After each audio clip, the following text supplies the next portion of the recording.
When 12-year-old Aurelio saw a man in an expensive suit fall into the river, he didn't know that this act of bravery would change not only the life of the city's most powerful millionaire, but also his own destiny forever.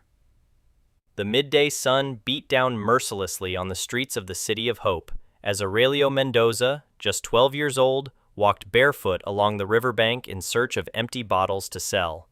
His torn clothes and dust-covered face couldn't hide the determination shining in his dark eyes. 3 months had passed since he had lived on the streets after the death of his grandmother Esperanza, the only relative he had ever known. She didn't even have money for a proper burial. Unlike other street children who begged or stole, Aurelio found his own way to survive. He collected recyclables, washed car windows at intersections, and, when he was lucky, helped carry goods at the central market. He had a moral code that his grandmother taught him. Son, poverty is no reason to lose your dignity. There is always an honest way to earn your bread. It was a Wednesday afternoon when everything changed. Aurelio was rummaging through garbage containers near the San Rafael Bridge, the most luxurious in the city, where the most expensive cars drove and where wealthy people strolled, not even noticing his existence. He had found a few aluminum cans when he heard excited voices coming from the top of the bridge. "I told you to pay, Salvarietta," a rough voice shouted. "Give me a little more time, please. I can get the money. I just need 1 more week," another voice replied, more refined, with an educated accent. Aurelio cautiously approached. From under the bridge, he could see the shadows of 3 men cast on the water. He immediately understood the situation. In his short life on the street, he had seen enough such confrontations to know that this would not end well. "Time's up," the first voice growled. "Either you pay now, or your family will find out what you're really spending your company's money on." The man with the refined voice was Maximilian Salvarietta, 45, heir to one of the country's largest fortunes. No one knew that behind the facade of a respected businessman, Maximilian hid a long-standing gambling addiction. He had lost millions in underground casinos, and now creditors were beginning to demand payment. "Listen to me, Romano," Maximilian said, trying to maintain his composure. "My company is worth hundreds of millions. I'll pay you back with interest, but I need time to sell assets without my family finding out." Romano Vasquez was a man who had built his empire on fear and violence. His cold eyes showed no compassion as he approached Maximilian. "Time's up, rich boy. Either you give me my 5 million now, or your wife gets some very interesting photos of you in my casinos." "You can't do that!" Maximilian retreated to the bridge railing. "I can't!" Romano laughed cruelly. "Do you know what happens to the rich when they lose everything? They become exactly like those homeless people they despise." Aurelio's heart beat faster. He recognized that look in Romano's eyes.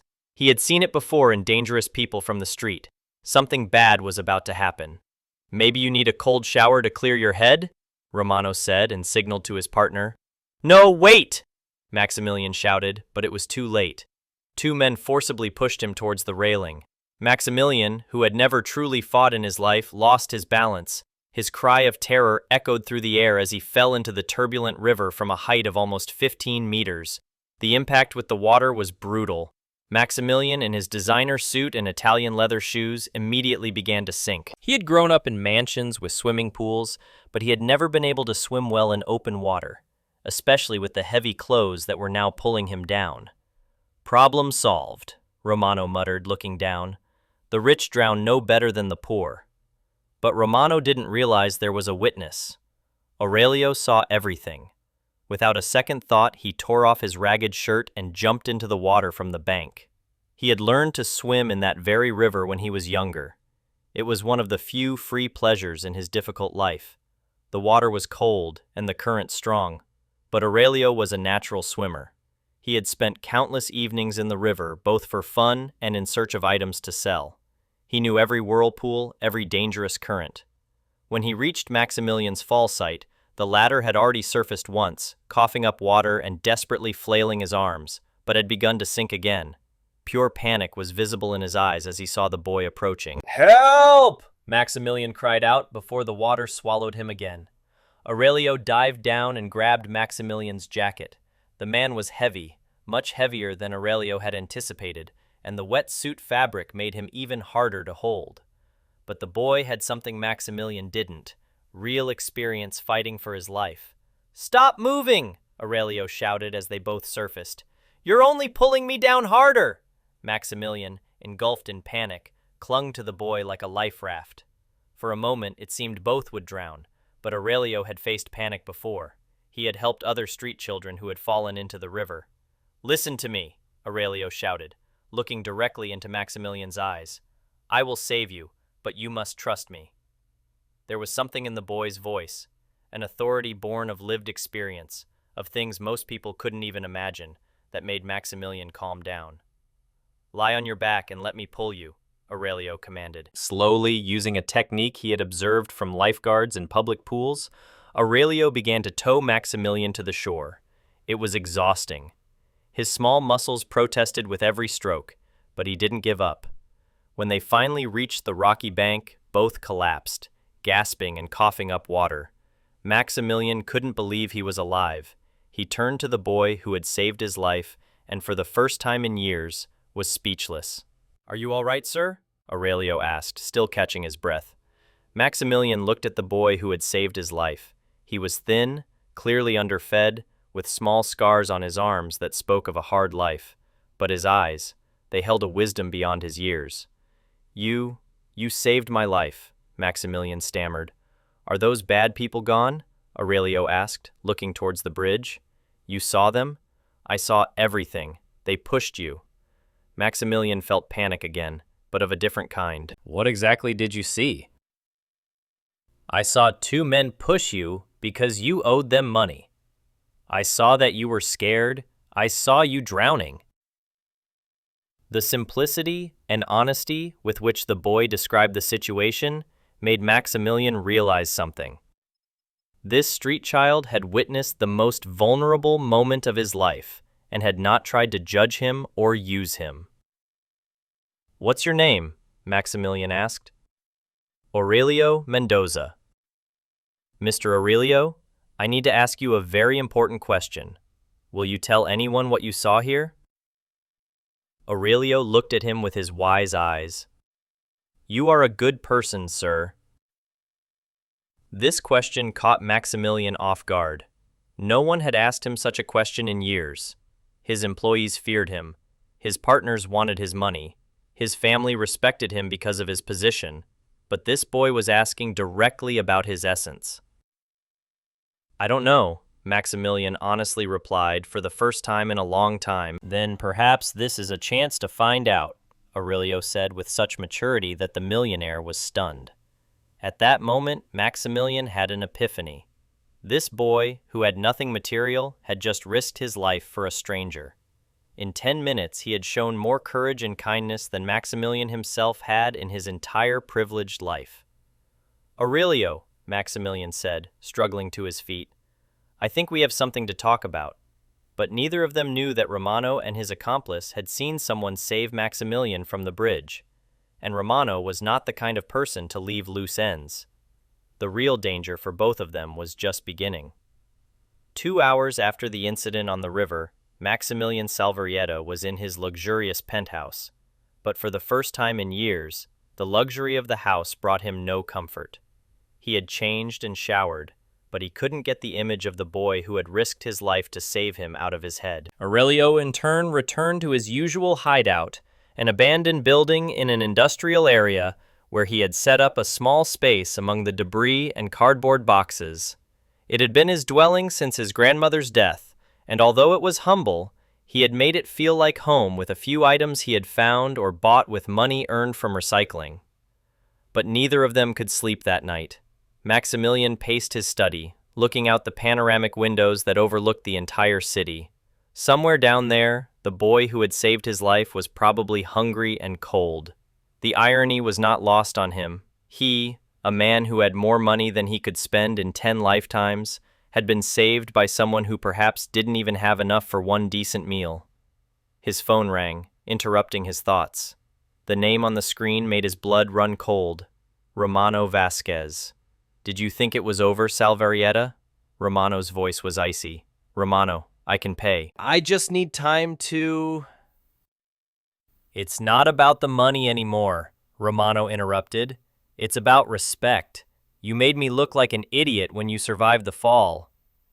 It's not my fault I survived, Maximilian said, trying to keep his voice firm. No, but it is your fault that you had a little guardian angel. Yes, Salvarietta, we saw everything. A street kid saved your life. How touching. Maximilian's heart beat faster. That boy has nothing to do with this. Ah, no, he's a witness to what happened. He can identify me. He's a problem that needs to be solved. Leave him alone, Maximilian shouted, surprised by his own sharpness. He's just a child. He's a witness, Romano replied coldly, and witnesses have a way of disappearing in this city. Unless what? Unless you pay double what you owe. 10 million, Salvarietta. Consider the extra 5 million payment for your little hero's life. Maximilian felt as if he had been punched in the stomach. I don't have 10 million in cash. Then you'd better find it. You have 48 hours, and if you don't find it, the boy will pay for your incompetence. The line went dead, leaving Maximilian in a silence that seemed deafening. Meanwhile, in his hideout of cardboard and rusty metal, Aurelio couldn't forget the events of that day. It wasn't the first time he had helped those in trouble. But there was something different about the man he saved. He saw genuine fear in his eyes, the kind of fear he knew too well from his life on the street. But he also saw something else, shame. The rich man was ashamed of his situation, ashamed that a street kid had saved him. Aurelio understood that shame. He had felt it many times when he had to ask for help, or when people looked at him with pity. The next day, Aurelio was at his usual spot near the central market, sorting cans and bottles, when a black car stopped in front of him. It was a gleaming BMW that stood out among the neighborhood's clutter like a diamond. All the vendors and passers-by turned to look. The back window rolled down, and Aurelio saw the face of the man he had saved the day before. Aurelio, Maximilian said, I need to talk to you. The boy cautiously approached the car. He had learned to be careful with the rich. Some genuinely helped, but others just wanted to feel better and then forgot about you forever. Are you all right, sir? Have those bad people bothered you again? Aurelio's direct question touched something deep inside Maximilian. This boy genuinely cared about him, even though they barely knew each other. Get in the car, Aurelio. I need to explain something important to you. We're going to a safe place. Yes, Maximilian lied, though he wasn't sure himself if a safe place existed for either of them now. During the ride, Maximilian explained the situation to Aurelio, omitting the darkest details of his gambling debts, but clearly outlining the danger. The people who pushed me yesterday know that you saw everything, he said, and that puts you in danger. Aurelio nodded with a seriousness beyond his years. What do you want me to do? I want to get you out of the city for a while.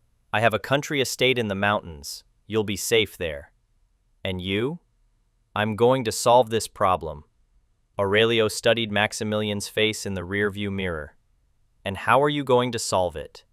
Will I pay them what they demand? And then they'll leave you alone? This question made Maximilian realize something he had tried not to think about. Romano was not the kind of person who was satisfied with one payment. Once he got the money, he would want more. It was an endless cycle. I don't know, Maximilian admitted. May I tell you something, sir? Of course. On the street, when someone blackmails or threatens you, paying them isn't the solution. It only convinces them that they can get more. Maximilian looked at the boy with astonishment. How do you know that? Because I've seen how such thugs work many times. My grandmother used to say, if you feed a wolf, it doesn't become a dog, it just becomes a fat wolf. The boy's wisdom was astonishing.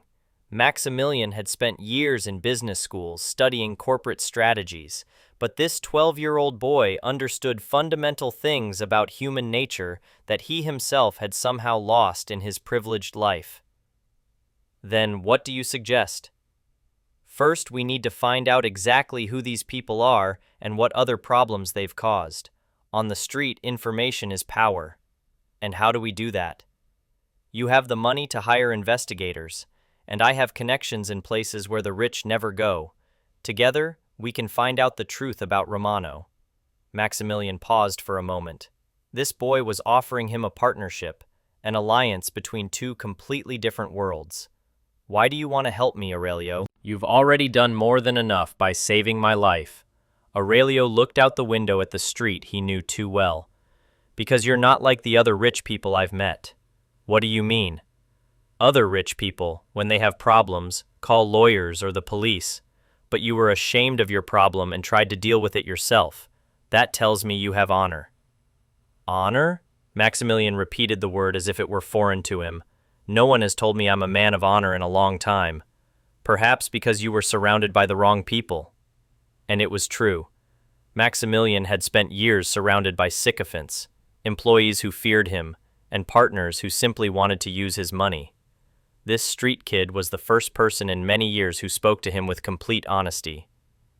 All right, Maximilian said. We'll do this together. But first, let's find a safe place for you.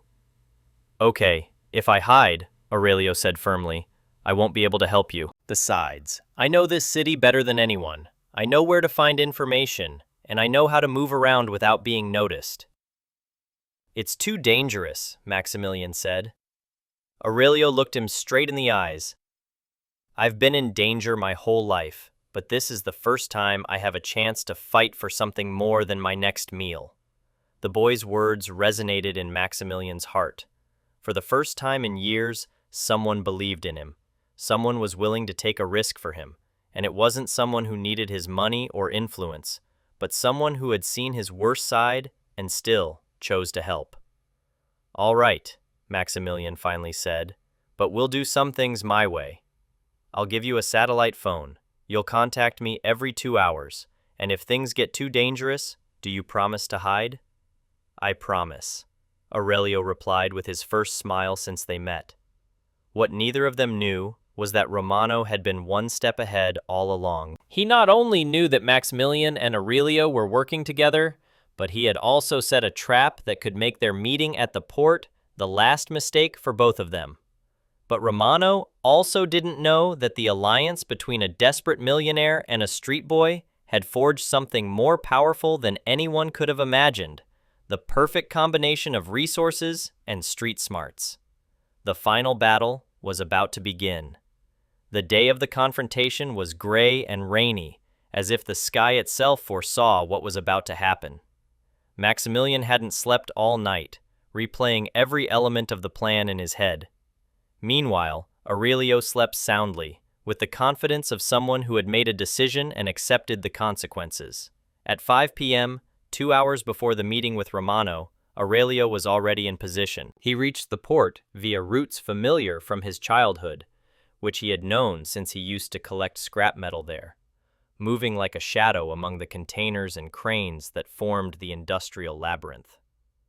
Warehouse 47 was a 2-story corrugated metal structure with numerous entrances and broken windows, ideal for observation.